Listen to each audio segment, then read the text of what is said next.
আজকে খুব স্পেশাল একটা দিন। আজকে আলিফা বুড়ির জন্মদিন। দেখতে দেখতে আলিফা বুড়ির 3 বছর পূর্ণ হয়ে গেল। সো হাই এভরিওয়ান, আসসালামু আলাইকুম। কেমন আছেন সবাই? আলহামদুলিল্লাহ, আমরাও খুব ভালো আছি। আজকের স্পেশাল ব্লগটিতে আপনাদের সবাইকে স্বাগত জানাচ্ছি। তো আজকে খুব সকাল সকাল থেকেই ব্লগটি শুরু করলাম। আশা করি পুরো ভিডিওটির সাথেই থাকবেন। তো আজকে সকালে ঘুম থেকে উঠে নাস্তা খেয়ে তারপর দুপুরে রান্নার জন্য সব সবজিগুলো নিয়ে নিয়েছি। এইগুলো কেটে কুটে পরিষ্কার করে ধুয়ে তারপর রান্না বসিয়ে দিব।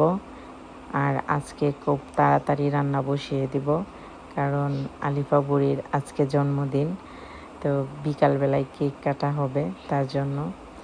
তো তারপর অনেকটা লেট হয়ে গেছে রোদ উঠতে আজকে। তো তারপর আলিফার আব্বু ধানগুলো রোদে দিয়ে দিবে। তো এগুলো ছিল পোলাওয়ের ধান।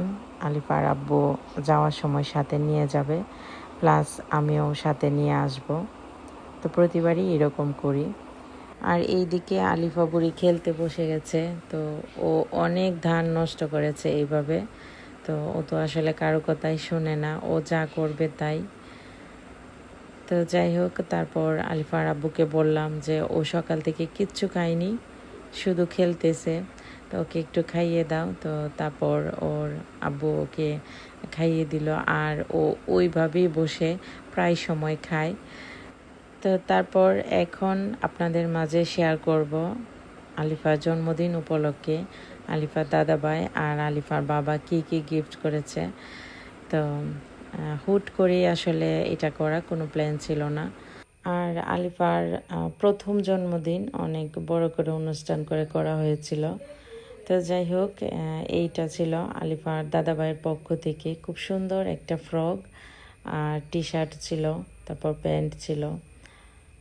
আর উনি সব সময় ওনার পছন্দ মতো নিয়ে আসেন, বেশ সুন্দর হয় ড্রেসগুলো। আর এখানে ছিল বেলুন। তো ছোটোখাটো করে আর কি একটু সাজিয়ে তারপর কেকটা কাটা হবে, তার জন্য বেলুন নিয়ে আসছিল। আর এইটা ছিল আলিফার আব্বুর পক্ষ থেকে খুব সুন্দর একটা স্কার্ট।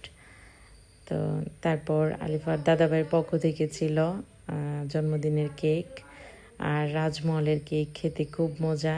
এর আগেও এমনিতেই জন্মদিন ছাড়াও এনে খেয়েছি, খুব ভালো লেগেছে। তো আমার শ্বশুর প্রতিবারই যদি কেক আনে তাহলে ওইখান থেকে নিয়ে আসে। তো এই কেকের মধ্যে যে অক্ষরটা, এটা হচ্ছে আলিফার দাদাভাই ওকে জেরিন নামে ডাকে, তো ওই জন্য যে অক্ষরটা দেয়া। আর কেকটা আনার সময় একটু নষ্ট হয়ে গেছে। তো সব মিলিয়ে কিন্তু কেকটা বেশ সুন্দর ছিল। তো যাই হোক, তারপরে আমার শ্বশুর আবার বাজার করেও নিয়ে আসছিল। তো 2 ধরনের মাছ, তারপর মুরগি। তো এইগুলো এখন আমি বিবির সাথে বসে দুজন মিলে কেটে কুটে নিব। আর এইদিকে আলিফা বুড়ি ধানের কাছে দুষ্টুমি করছে। তো আমরা চিন্তা করছি যে ও কখন জানি কানের ভিতরে ধান ঢুকিয়ে দেয়। তো ওই জন্য ওকে খুব খেয়াল রাখছি। তো আমি বলতেছি, দুষ্টুমি করো না তুমি। তো আমার কথা শুনে ও আমাকে এইভাবে মুখ ভেঙচি দিচ্ছে, আর এইটা দেখে আমরা সবাই হাসতেছি। তো তারপর বিকাল হয়ে গেছে আর রোদটা একদম পড়ে গেছে। তো তার জন্য ধানগুলো সব উঠিয়ে তারপর রেখে দেওয়া হয়েছে, আগামীকালকে আবার দেওয়া হবে। তো এর ফাঁকে দিয়ে আলিফা বুড়িকে আমি খুব সুন্দর করে গোসল করিয়ে তারপর স্কার্টটা পরিয়ে দিলাম, আর চুলে এইভাবে জুটি করে দিলাম। আমাদের এখানে চুলে এইভাবে বাঁধাকে জুটি বলে। আর মেয়ে বাবুদেরকে চুলে এইভাবে জুটি করলেই খুব বেশি কিউট লাগে। আর ওর যে এই পুতুলটা আছে, ওই পুতুলটাকে ও সবসময় এইভাবে নিবে, একদম ঘাড়ের মধ্যে ঝুলিয়ে রাখবে। তো ওকে বেশ সুন্দর লাগে এইভাবে জুটি করলে।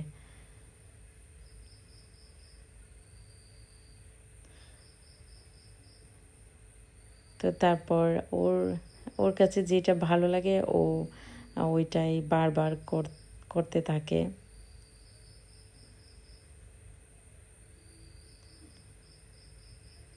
তো এই তো আলিফা বুড়ি প্রায় সময় দেখি পুতুলটাকে এইভাবে দোল খাওয়াবে, তারপর কুলে নিয়ে বসবে। তো আমি ওকে ঘুম পাড়ানোর সময় যেসব ছড়া বলি, তো ওইগুলো ও শুনতে শুনতে মুখস্থ করে ফেলছে।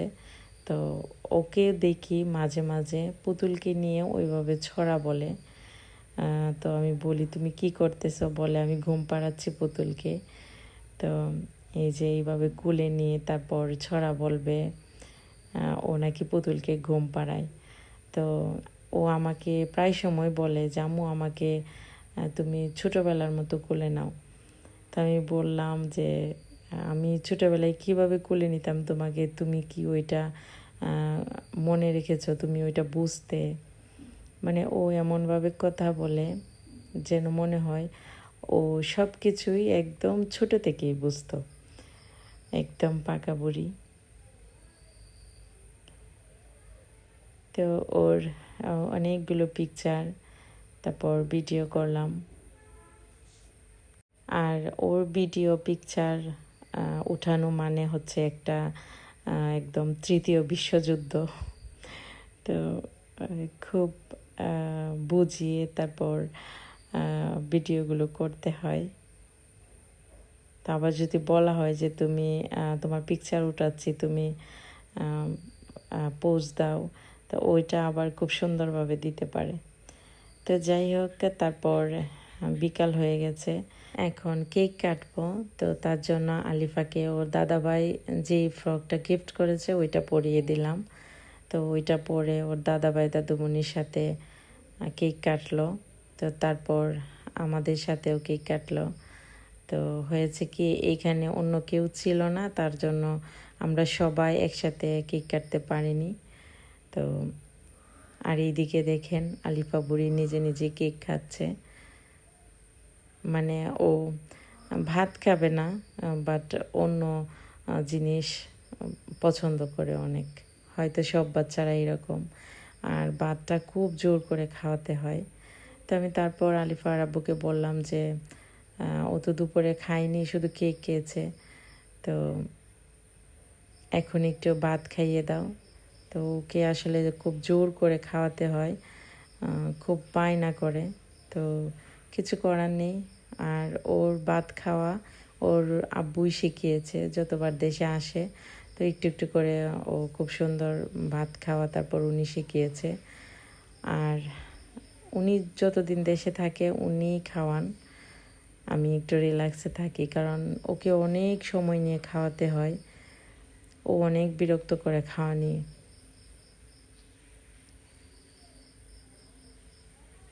তো তারপর ওকে খাইয়ে দিল। আর আলিফার জন্মদিন উপলক্ষে আমি নিজের হাতে ফ্রাইড রাইস আর চিকেন ফ্রাই বানিয়েছিলাম। তো এইগুলো আমরা সবাই খেলাম, বেশ মজা হয়েছিল খেতে। তো যাই হোক, আজকে ভিডিওটি এই পর্যন্তই। আলিফার জন্মদিনের ব্লগটি আপনাদের কাছে কেমন লেগেছে অবশ্যই কমেন্ট করে জানাবেন। ভালো লাগলে লাইক, কমেন্ট অ্যান্ড শেয়ার করবেন। আলিফার জন্য অনেক অনেক দোয়া করবেন। সবাই ভালো থাকবেন, সুস্থ থাকবেন। আল্লাহ হাফিজ।